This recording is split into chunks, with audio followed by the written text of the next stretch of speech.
Hello বন্ধুরা, good morning. তোমরা সবাই কেমন আছো? আশা করি ভালো আছে। আমিও খুব ভালো আছি। আর আজকে হচ্ছে মঙ্গলবার।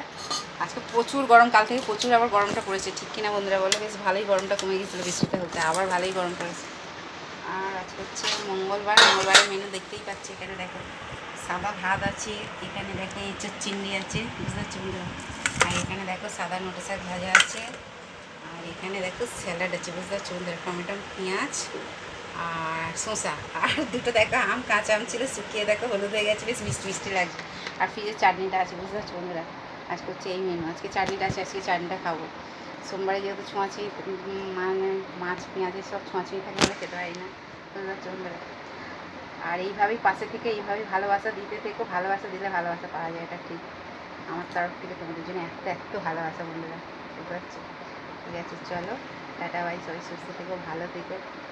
ছোট্ট একটা লাইক কমেন্ট করো, ভালো লাগলে শেয়ার করো, ঠিক আছে বন্ধুরা। আর তোমাদের কমেন্ট করার জন্য তো আমি এখানে বসে আছি, অপেক্ষায় আছি, ঠিক কিনা বন্ধুরা বলো? কে কে খাবে তো চলে এসে দেখতেই পাচ্ছি, তাহলে রান্নাবাড়ি কথাবার্তা কেমন হচ্ছে, আর কে কে এঁচোর চিংড়ি খেতে ভালোবাসে অবশ্যই কমেন্ট করে বলবে বন্ধুরা, বুঝতে পারছো। আমার ভীষণ ভালো লাগে কিন্তু, জানো বন্ধুরা, ভালো দিক থেকে সবজি খুব খাই, সবজি ভীষণ ভালো লাগে, মানে শুধু মুখে আমি বসে বসে খুব খাই সবজি, শাক সবজি, বুঝতে পারছো বন্ধুরা। ঠিক আছে, চলো টাটা বাই, সবাই সুস্থ থেকো, ভালো থেকো। এইভাবেই বুক ভরা ভালোবাসা দিতে থেকো, আমার তরফ থেকেও তোমাদের জন্য এত এত ভালোবাসা।